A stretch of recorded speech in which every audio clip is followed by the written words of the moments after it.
செல்வ செழிப்பு அந்தஸ்து கௌரவம் இத்துடன் பூரண கும்பத்தை போல் வாழ நினைக்கும் கும்பராசிக்காரர்கள் எப்பயுமே கௌரவமாக இருக்கணும்னு நினைப்பாங்க. மரியாதையாக இருக்கணும். என் பேக்கெட்டில் 10 ரூபாய் இல்லைன்னா நீ ஏன்டா என்னை மதிக்க மாட்டியா அப்படின்னு கேள்வி கேட்பாங்க. பணம் இருந்தால் மதிக்கிறது, பணம் இல்லைன்னா மதிக்காமல் போகிறவங்க எனக்கு தேவையில்லைன்னு சொல்லுவாங்க. அதே போல் இவங்களும் மற்றவர்களிடம் பணத்தை பார்த்து பழகவே மாட்டாங்க. அந்த குணத்திற்கு மயங்கக்கூடியவர்கள் தான் கும்பராசிக்காரர்கள். அவங்கக்கிட்ட கொஞ்சம் குணமாக பேசிட்டா போதும், எல்லாத்தையும் கொடுப்பாங்க. அந்த அளவுக்கு இவங்க அந்த மனுஷத்தன்மைக்கும் மனுஷ அன்புக்கும் ஏங்கக்கூடியவர்கள் தான் இவங்க. அதனால தான் நிறைய இடத்துல இன்னைய வரைக்கும் பிரச்சனையை சந்திச்சிட்டு இருக்காங்க.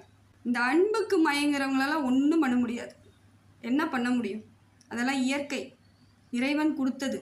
அதெல்லாம் ஒன்றும் பண்ணவும் முடியாது, பண்ணவும் கூடாது. என்னை பொறுத்த வரைக்கும் அவங்களுக்கு அது நல்லதோ கெட்டதோ, அவங்கள் வாழ்க்கும் வாழ்க்கையை இறைவனால் படைக்கப்பட்டது. அதை சந்தோஷமாக எடுத்துக்கிட்டு ஏமாத்துறவங்களுக்கு கடவுள் பார்த்துக்குவாருன்னு சொல்லிட வேண்டியதான், வேறு ஒன்றும் பண்ண முடியாது.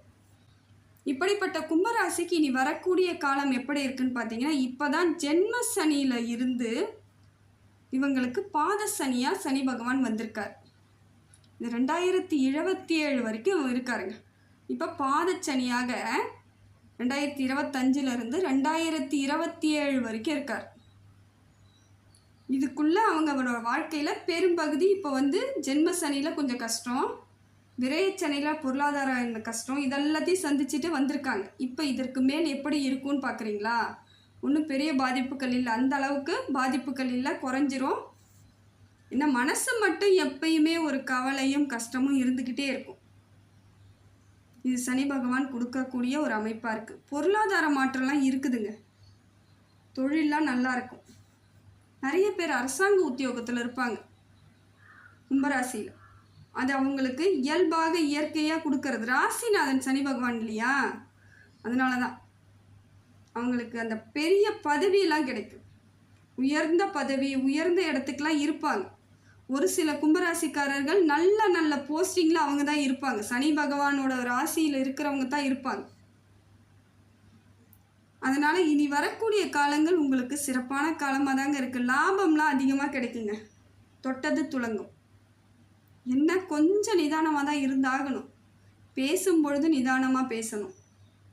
ஏன்னா தேவையில்லாமல் வீண் வம்புக்கெல்லாம் வருவாங்க கூட இருக்கிறவங்க. எப்போ நமக்கு பிரச்சனை ஏற்படும் அப்போ தானே பேசலான்னு வருவாங்க இல்லையா? அப்போ நம்ம பேசும்போது நீ பேசாதன்னு சொல்லிடுங்க, நான் பார்த்துக்கிறேன்னு சொல்லுங்கள். இப்போ சொல்லுங்கள் தைரியமாக. யாரும் உங்களை தேவையில்லாமல் பேசி மனசை கஷ்டப்படுத்தி உங்களை பயம்புறுத்துறதுக்கு இடம் கொடுக்காதீங்க. அதுதான் இப்போ உங்களுக்கு சனி பகவான் ஒரு பதட்டத்திலேயே வச்சுருக்காரு உங்களை.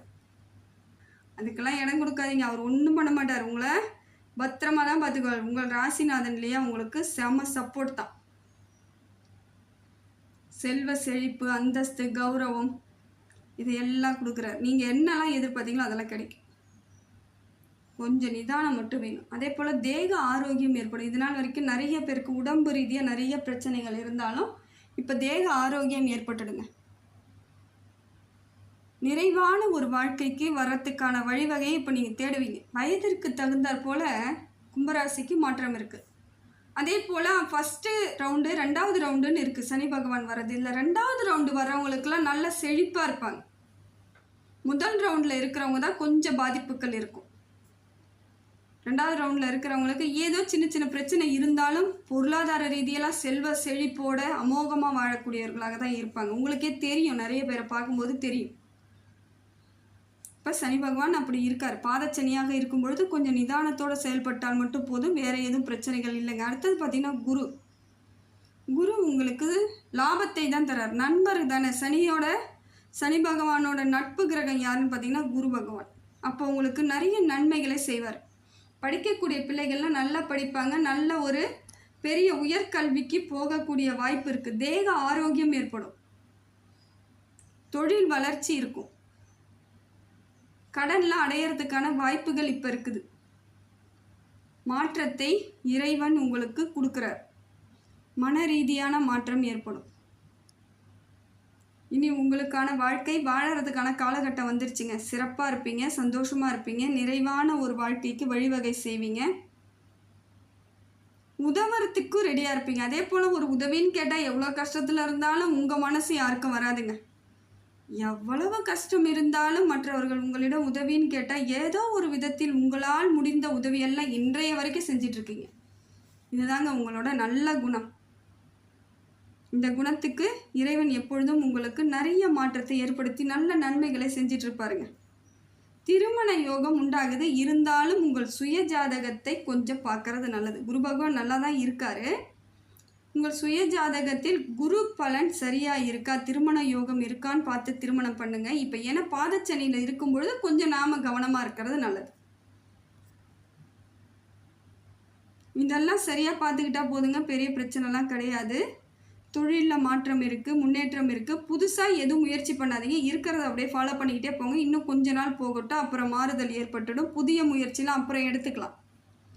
இந்த வேலையிலேருந்து அந்த வேலைக்கு போகிறேன், ஆனால் இந்த வேலையை விட்டுட்டு நான் போக போகிறேன்னா செய்யாதீங்க. வேலையை கிடைக்கிற வரைக்கும் இந்த வேலையை தொடர்ந்து பண்ணிக்கிட்டே இருங்க. வேலையெல்லாம் இழப்புகள் ஏற்படுறதுக்கு வாய்ப்புகள் இருக்குது. வேலை இழப்பை ஏற்படுத்திக்காதீங்க. இந்த வேலை கிடைக்கிற வரைக்கும் இந்த வேலை செஞ்சு தான் ஆகணும். அந்த வேலை கிடைச்சி உங்ககிட்ட அப்பாயின்மெண்ட் ஆர்டர் வரப்போ தான் நீங்கள் இதை விட்டு வெளியே வரணும். இல்லைங்க 3 மாதத்துக்கு முன்னாடியே நான் பேப்பர் போட்டால் தாங்க எனக்கு வேலை கிடைக்கும் அப்படின்றீங்களா? உறுதியான அமைப்பு இருக்கா, கரெக்டாக இருக்கான்னு பார்த்துக்கிட்டு இறங்குங்க. இல்லைனா கொஞ்சம் நிதானமாகவே இருங்க, அதுதான் நல்லது. அடுத்தது பார்த்திங்கன்னா புதன் பகவான் நிறைய மாற்றத்தை ஏற்படுத்தி கொடுக்குறாருங்க. புத்திசாலித்தனத்தை கொடுக்குறார், உங்களுக்கு ஆரோக்கியத்தை கொடுக்குறார், வழிவகை செய்கிறார், விரயத்தெல்லாம் தடுக்கிறார். ஏதோ ஒரு வகையில் உங்கள் கடனை தீர்வதற்கான வாய்ப்புகள் இருக்குது. கடனில் எக்கச்சக்கமாக இருக்குங்க, தலைக்கு மேலே இருக்குதுங்க. இப்போ தாங்க கல்யாணம் பண்ண பிள்ளைங்களுக்கு ஒன்றும் முடியலைங்கன்றவங்களுக்குலாம் இப்போ அதை அடைக்கிறதுக்கான வழிவகையும் கிடைக்கும். வீடு வாகனம் வாங்குறவங்களுக்கு இப்போ லாபம் இருக்குது. பார்த்து வாங்குங்கண்ணா, நிதானமாக செய்யுங்க. அடுத்தது பார்த்திங்கன்னா செவ்வாய் கொஞ்சம் உங்களுக்கு அமைப்பு எப்படி இருக்குன்னு பார்த்தா, இந்த பங்காளி உறவுகள்லாம் உங்ககிட்ட வீண் விவாதம், வம்பு வழக்கு, கோர்ட்டு கேஸுன்னு போகிறதுக்கான வாய்ப்புகள் இருக்குது. இல்லைங்க ஏற்கனவே எல்லாம் போயிட்டாங்கன்றீங்களா, அது கொஞ்சம் நீங்கள் பார்த்துக்கோங்க. அந்த அமைப்பு இன்னும் அப்படியே தான் இருக்குது. கோர்ட்டு கேஸுன்னு போனாலும் உடனடியாக ஒரு முடிவெல்லாம் கிடைக்காது. அவங்க சும்மா உங்களை பயமுறுத்திக்கிட்டே இருப்பாங்க. எதுவாக இருந்தாலும் இருக்கட்டும், பார்த்துக்கலாம், கொஞ்சம் காலம் அமைதியாக இருங்க, மாறிடும், சரியான மாற்றம் ஏற்பட்டுடும். ராகு பகவான் பொருளாதார மாற்றத்தை ஏற்படுத்தி கொடுக்குறாருங்க. பொருளாதாரம்லாம் சிறப்பாக இருக்குது. தைரியம், தன்னம்பிக்கை கொடுக்குறாரு. எப்பயுமே நீங்கள் தைரியமானவங்க தான். சனி பகவான் உங்கள் ராசிநாதன்லேயே கொஞ்சம் தைரியமாக தான் இருப்பீங்க. இதையும் மீறி உங்களுக்கு தெளிவான வழியோடு சேர்ந்து ராகு பகவான் தைரியத்தை கொடுக்குறாரு. கௌரவமாக இருக்க சொல்லி நிற்க வைக்கிறார். நிமிர்ந்து நில்லு, யாராக இருந்தாலும் பார்த்துக்கலாம் அப்படிங்கிற மாதிரியான ஒரு அமைப்பை உங்கள் மன கஷ்டத்தெல்லாம் போக்குறார். மனசுக்குள்ளே ஒரு தெளிவான தைரியத்தை கொடுக்குறார். சிந்திச்சு செயல்பட்டால் மட்டும் போதுங்க. இந்த காலகட்டம் உங்களுக்கு சிறப்பான காலமாக இருக்குது. அதை கரெக்டாக ஃபாலோ பண்ணிக்கணும், அதுதான் ரொம்ப முக்கியம். எடுத்தேன் கவுத்தன்னு முடிவு பண்ணாதீங்க. ஏன்னா இன்னும் 2.5 ஆண்டு காலம் பாதச்சனியில் இருக்குது. அதை நம்ம கவனத்தில் இருக்கணும். ஒரே நாள்லேயோ ஒரே மாதத்துலேயோ ஒரு முடிவு மாற்றம் வராது. அதனால் கொஞ்சம் நிதானத்தோடு இருங்க. தேக ஆரோக்கியத்தையும் பார்த்துக்கோங்க, குழந்தைகளை நல்லா பார்த்துக்கோங்க. இதெல்லாம் இப்போ குரு பகவானும் சரி ராகு பகவானும் சரி உங்களுக்கு நல்ல அமைப்பில் தான் இருக்கிறாரு. பலம் சேர்க்குறாங்க, வெற்றி மேலே வெற்றி கிடைக்கும். அடுத்தது பார்த்திங்கன்னா கேது உங்களுக்கு கொஞ்சம் ஒரு மாதிரி இருக்கிறது காரணம் என்னென்னா, சத்துருக்கள் தொல்லை அதிகரிக்கிறதுக்கு வாய்ப்புகள் இருக்குது. எதிரியாக யாரெல்லாம் இதனால் இருந்தாங்களோ அவங்களாம் திருப்பி எழும்பி வர்றதுக்கு வாய்ப்பு இருக்குது. பழைய பகையெல்லாம் நோண்டிக்கிட்டு வருவாங்க. என்னைக்கோ எங்கேயோ ஏதோ பேசியிருப்பீங்க, அதை தூக்கிட்டு வருவாங்க இன்னைக்கு பேசுகிறதுக்கு. அதை நீங்களே மறந்து போயிருப்பீங்க. நான் எப்போ பேசணுன்ற மாதிரி இருக்கும். அதெல்லாம் தேவையில்லாத கதைகளை வளர்த்துவதற்கு, தேவையில்லாத சங்கடங்களை ஏற்படுத்துறதுக்கு, கீழே விழுந்தவங்கள மேலும் ஏறி மிதிக்கிறதுக்கு ஆட்கள் இருக்காங்க. அதை போல் உங்களுக்கு ஒரு பிரச்சனைன்னு வந்த பிறகு அவங்க மேலும் மேலும் பிரச்சனை கொடுப்பாங்க. கொஞ்சம் பார்த்துக்கோங்க, கவனம் தேவை. அவசரப்படாதீங்க, எதுக்கும் அவசரம் மட்டும் படாதீங்க. எது வேணாலும் பண்ணட்டும், பார்த்துக்கலான்ற முடிவோடு இருங்க. யாரும் எதுவும் பண்ணிட முடியாது, அதை ஃபஸ்ட்டு புரிஞ்சுக்கோங்க.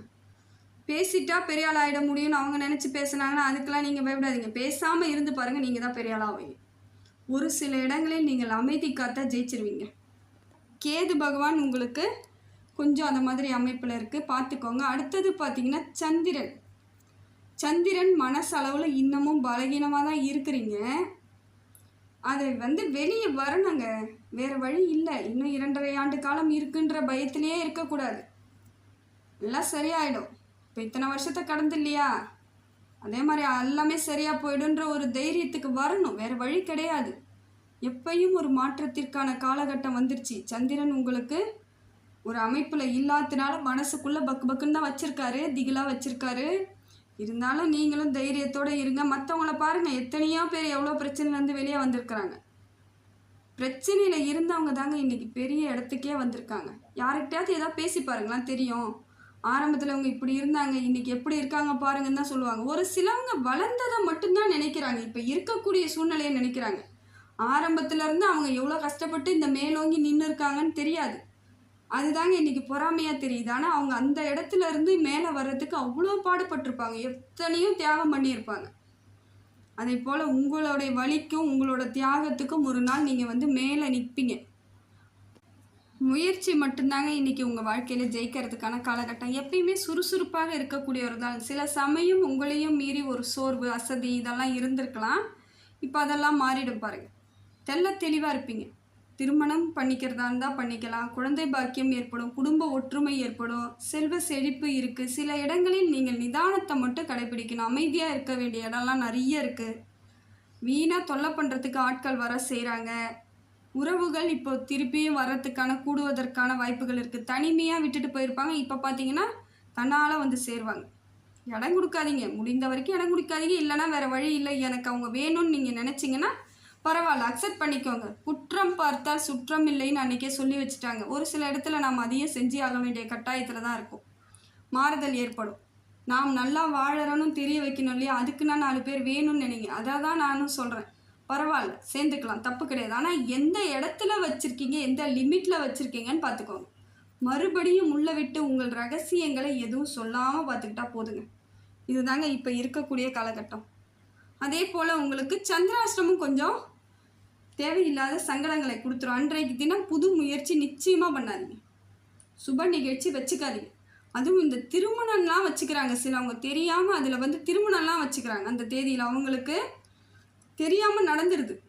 ஆனால் இந்த பொருத்தம் பார்த்து நாள் குறிக்கிறவங்க அதை கண்டிப்பாக பார்த்து செய்யணும். சில இடங்களில் தவறுதல் ஏற்பட்டு அந்த தினத்தில் அவங்க திருமணம் வச்சு கொள்ளும் பொழுது காலம் முழுக்க கஷ்டப்படுறாங்க.